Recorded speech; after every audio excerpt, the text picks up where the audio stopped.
on, everybody? Nick here with Defender Predator Control. Out here today, beautiful Friday, nice and sunny, little breeze. It's great out today. But we have 26 days until New York coyote season opens up. So out in the range today, getting everything dialed in, and I figured while I was out here, I might as well do a quick video on the gear that I run.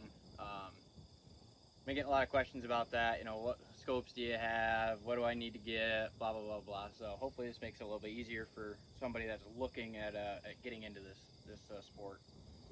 But in front of me here on the table is a 204 Ruger AR-15 that I had built a while ago. Don't worry, it's all compliant. I know it's got the fixed magazine and yada yada yada. I have a Rix Tour T20 night vision scope sitting on top of that. My IR light is at home because I don't really feel like lugging that around out here today. But I've already shot this in today. I run both night vision, and then I got thermal on the 223 over here. I guess it's application based, depends on what you want. It's definitely a lot cheaper to go with night vision. If you're just looking to get into it, night vision is probably your better bet. And then buying something like a thermal scanner, which we'll go over here in a minute, will definitely help out with the night vision world. But we got this shot in today. I pretty much only ever use this if I'm around, I won't say close proximity to the house, because obviously you got to be over 550 feet from a house to even discharge a firearm. But if there's, you know, if people have domestic dogs or large cats or things like that, that kind of beat bop around at night, the night vision definitely makes it a little bit easier for you to figure out what exactly it is that you're looking at. And just, it all depends on what you want to do with it. So like I said, I've got both. I like running both of them. Jeremy, he doesn't like the night vision stuff, which is whatever. So I got Rix T20 on the 204. On this 223, you guys have probably seen the video. It's that Bear Creek Arsenal bolt action upper. I have my Rix L3 sitting on top of that,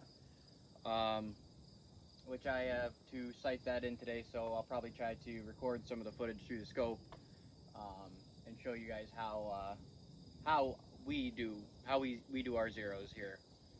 There's 1,000 different ways to do it. You can do it with ice, you can do it with a blowtorch. We use hot hands, makes it a little bit easier. I mean, you kind of wreck some hot hands in the process, but I guess is what it is. It's the price to pay to play the game. But as far as equipment goes, you're obviously gonna need a rifle. So it depends. Again, this is all application based. If you're gonna stay within 100 yards, you can use something like a 22 or 223, or even 204 Ruger. But even still, some of those smaller rounds, you can stretch them out a little ways, like the 204 Ruger. I've killed coyotes almost to 300 yards with it before, but you gotta hit them in the right spot. So it makes it a little bit tougher. I got the 223 this year with the 62 grain Lehigh Defense controlled chaos bullets loaded. Jeremy and I both do our own hand loading, so we get to pick and choose what we want to shoot. So we're gonna be shooting 62 grain controlled chaos out of this and stretch it out a ways. But so you're gonna need a rifle. Like I said, 22 works. I would honestly say you'd probably best bet just buy 223. Ammunition is everywhere. It's relatively inexpensive. 22 250 is a great one. There's hundreds and hundreds of different awesome choices for a varmint cartridge. But say I got the 204 and 223. Last couple of years I've been hunting with a 243 with 65 grain Hornet EV max loads. So you need a gun. You're gonna need a scope or some type of optic. Something that we don't ever do is the visible light stuff with red green lights. Even some people run just a straight white light, but the red or green, that seems to work the best as far as visible light goes. I've used it. I've killed coyotes with it. It can be tough. Some people say that it doesn't bother them at all. I've had different experience where it seems like as soon as you get near them with the beam of light, that they kind of seem to want to take off. But teach their own. If that's what you want to do, then it should work just fine. Just try to, you know, keep a flood. Don't really use a big beam. You're gonna want to get yourself some type of stable shooting platform. So if you're gonna hunt in a tree stand, then okay, sure, you can, you know, rest your firearm across the bar in front of you and use that as a rest. I've never hunted coyotes out of a tree stand before myself, but I mean, that's not to say that certain people don't. So what I recommend is you either, if you're going to sit on the ground, get yourself a good bipod or a decent tripod. But for what we're doing, we're going to be standing out in the open field just kind of like we are now.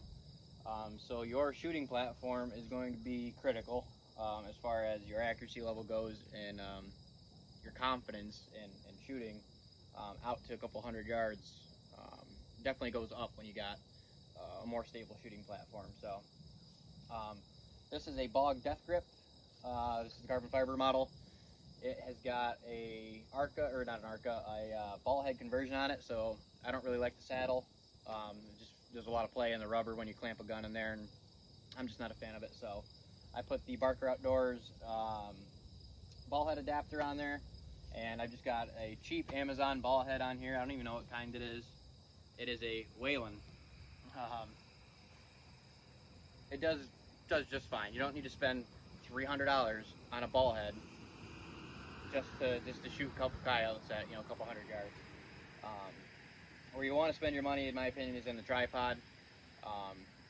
You know, Two Vets tripods are great. They're expensive, but you get what you pay for. Same thing with you know, Fat Boy or Warrior. They're all right around $600, and they're all super stable, very well made. I really like Two Vets. Jeremy's a dealer for Two Vets. I've got a Two Vets tripod, but it's a Two Vets ruck that they don't offer anymore, and it's a much smaller diameter leg on it. It's carbon fiber. That's actually what the camera's on right now. And I love that tripod. I used it for plenty of years, but I got super cold one night, and I had coyotes out in front of me, and I was shivering, and I was shivering so bad that the tripod was actually like vibrating, just because it was so light, and I was shivering so bad. So I said, well, we ended up hitting one, but we weren't able to recover it because I couldn't make the greatest shot in the world. So I ended up switching back over to the bog tripod. Like I said, heavier diameter legs makes it a little bit easier to get a good stable shooting position off of. But once you have all that, you're pretty much in there. The only thing you're really going to want to do is get calls. And there's plenty of different of options for that too. So I've got the Fox Pro Predator Pack. That's what I run. I actually build my own mouth calls too. So I've got 2 different mouth howlers in here. This is another different style of like a blow-through howler. This is a rabbit squealer. Same thing, it's just all mouth stuff. And this is another different rabbit squealer, 2 different pitches. Once you get, you know, coyote vocals and prey distress, you can pretty much do whatever damage you're going to do with just that. You don't need, you know, a Fox Pro or an Icotech or Lucky Duck or any of those. They definitely help. It makes it a lot easier. It gives you a lot more options as far as sounds. Especially when you go back after the same coyotes over and over again. At some point in time, like a deer, you're going to educate them to, oh, I've heard that before. I know what that means. So. This is my Fox Pro. This is a Fox Pro X1. It's actually an old model. There's a remote with it. I got that, actually, it was a refurbished unit. I forget where I bought it from, but I bought it basically half the price of what a new one would have been. And I have 0 complaints with it. No big issue with that. So some of the stuff that you're going to want to bring with you, obviously, you're going to bring your ammunition. That's a big one.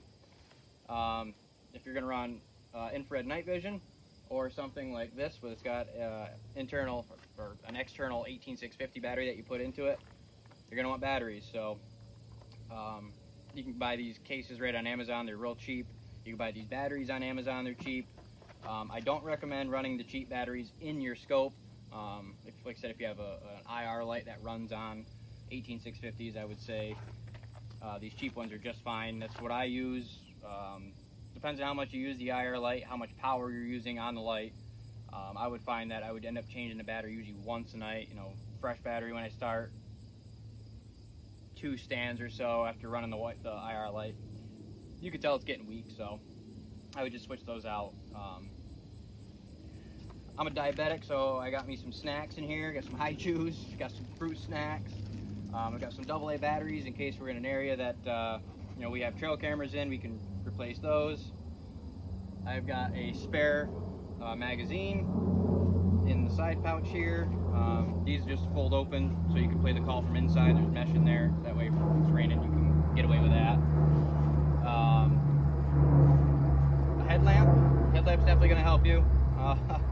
Again, this is all stuff that you don't necessarily need to have, but it's definitely going to be a little bit cumbersome in the dark if you don't have a little bit of light to help you with. I mean, sometimes it's bright enough that the moon can help you out, but other times it's not. 3 different kinds of batteries in here. These are button top batteries versus flat top, so they actually have like a AA. They have a knob on the top of them, on the positive terminal.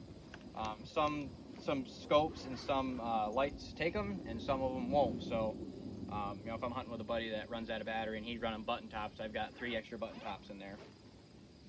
Bottle of water, some more snacks in here, hot hands. Definitely gonna want those because it's gonna be super cold during the season. I guess it depends on where you are. Up here in New York, it gets cold and windy, so there's something that you want to do there. This is just something that I enjoy doing. This is actually a tail skinner. So you got the hook blade, you run around the tail, and then it's got almost like a nutcracker. You slide it down the tail, and it'll take the tail fur right off the meat and bone. So if you want to tan those, you can. Something that I always bring with me is a spare box of ammunition. I always have another box of ammunition in my bag. I'll usually load my magazines up and then put 5 rounds in my pocket.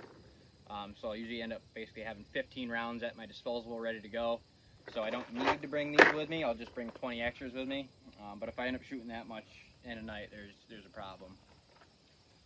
The only other thing I would say that you would probably you don't need it, but it's going to make your life a hell of a lot easier once you have one, is a drag rope. So I make these myself.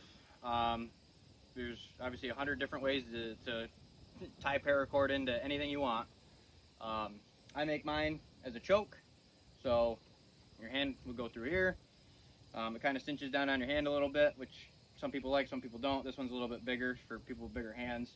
And then I got about 2.5 feet of lead on the other end, so you would, it's got the loop, so you would just double it over and cinch, and then you got, 2.5 feet of lead behind you or so. That way the coyote that you're dragging is not running up your heels. Other than that, obviously it's going to be weather dependent on what kind of clothing you're going to wear. Here in the early season, and we can damn near go out in a t-shirt and shorts and be totally fine. Later in the season, I'm wearing long johns and Sitka gear and all that. So the only other thing I would say that you probably want is a thermal scanner of some kind. It doesn't have to be a super good one. It doesn't have to be the cheapest of the cheap either. This one is an AGN Taipan. This is a TM15-256. So it's a very low resolution for thermal, but I don't use this to identify what I'm shooting at. That's why I spent the good money on a pretty good, decent thermal scope. So what I would normally do, and what pretty much anybody does, would be, you got it around your neck, you would stand behind the gun, and instead of standing on the gun and walking circles around your tripod, scanning fields all night, you can leave your gun where it is, pull the scanner up to your eye, and scan. It gets pretty fatiguing walking around the gun all night, plus you're making all sorts of noise if it's hard snow on the ground, you're crunching around. If you're in a cut cornfield with fodder everywhere, then it's going to be noisy. So the less noise, the better. These will only help you. These are not going to hurt you in any way. But like I said, I don't use this to identify, so I would look out to the field, be scanning. And I'd pick up okay, there's something, a ball of heat out there that I didn't notice before, I would drop my thermal binocular and I jump back on the gun and identify what it is that we're shooting at. This is definitely something that you would want to be looking into if you're going to run infrared night vision too. Just because with infrared night vision, even if there is something out there in the field, if it's turned looking away from you and you just scan by it quick, it's really easy to just breeze past a coyote standing out in the field. When they look at you and their eyes glow with the infrared light hitting their eyes, it's pretty obvious, you know, that they're there at that point. But they can blend in pretty good if you're just getting, you know, side profile and they're, you know, up against the brush or whatever. So yeah, so that's pretty much all the gear I carry with me. What you see is what you get. I don't carry two guns, obviously. I'm only ever carrying one, but there are times where I do leave the house with both rifles because I don't know if I'm going to end up at a location where, like I said, they might have you know, domestic, you know, say barn animals or you know, barn cats or, you know, farm dogs or whatever it is. I don't want to be shooting anybody's pets, so.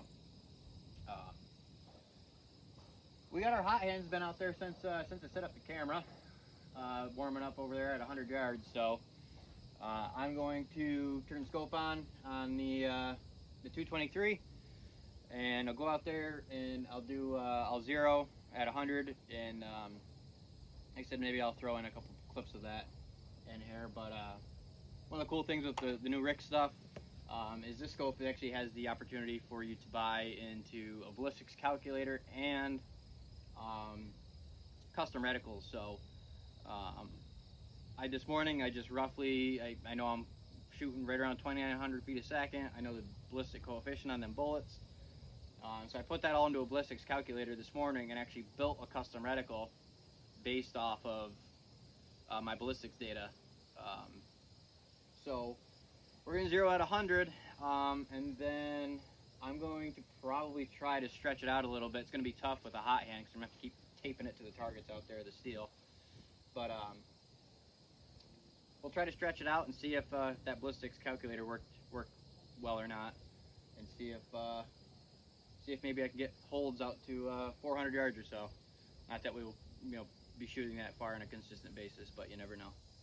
So yeah, stay tuned. We'll see what kind of holds we came up with and see how far off they are. All right, so stay tuned. We verified the reticle. It seems to be pretty good. It's not perfect, but I'm able to make a couple impacts on steel. We went over all my gear. So what I'm going to do now is I'm actually going to shoot a few rounds from the tripod. If you guys watched the One Predator podcast, when we were on there talking with Carl and Josh, that's something that they had brought up, and it's a very good point. A lot of people don't do it. A lot of people, especially these days, will put their gun on the bench and shoot it off the bench and say, yep, it's good. And then when the deer gets in front of them, they pick the gun up and they're all over the place because they don't practice shooting like that. Well, same kind of idea with us is we're not going to be laying on a bench or sitting down when we're hunting. We're going to be standing behind these tripods.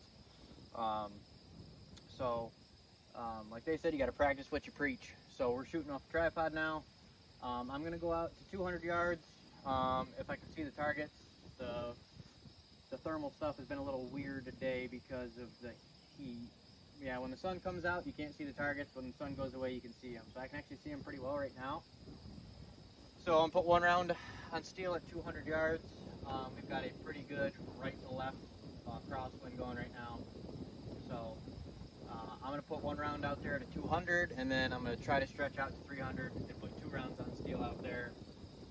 I can't promise you anything. Like I said, it is a little bit breezy, and we're only shooting a 223 here, so you gotta bear with me here. I'll hit record here through the scope, so maybe I'll be able to throw that in here with it too. All right, going on 200.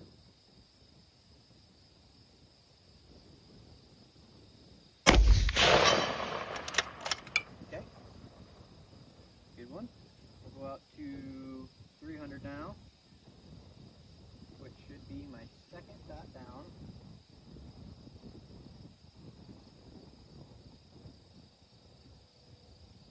right edge because of the wind right now.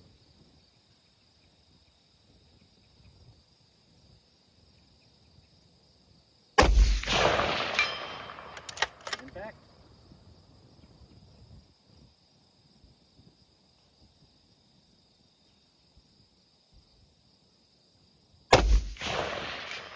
Another impact.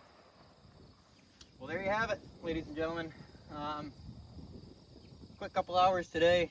Get out, have some fun, shoot some guns. Managed to get both my coyote rigs dialed in for this season. You said 26 days. Believe me, we are jonesing to get out there. And I know Carl and Josh with the One Predator podcast. I know those guys when we talked to them last. I don't think they have any fingernails left. They're ready to go. So, yeah, like I said, you got 26 days. Don't wait to get your equipment. You know, everything usually gets bought up pretty quick here. The month before coyote season opens up, and then typically there's usually a kind of a hole in the market where, you know, everybody buys everything up and manufacturers can't really keep up 100% with it. So it is what it is. But yeah, if you guys have any questions about thermal or night vision or even, you know, red and green light stuff, if we can't get you the information, we know plenty of people that can get you the information. So yeah, feel free to reach out, leave a comment if you guys have any questions, ask us questions on Facebook, New York Coyote Hunters, on YouTube, obviously, Defender Predator Control. But yeah, hope you guys enjoyed, and please drop a like and subscribe if you enjoy, and hope you have a good one.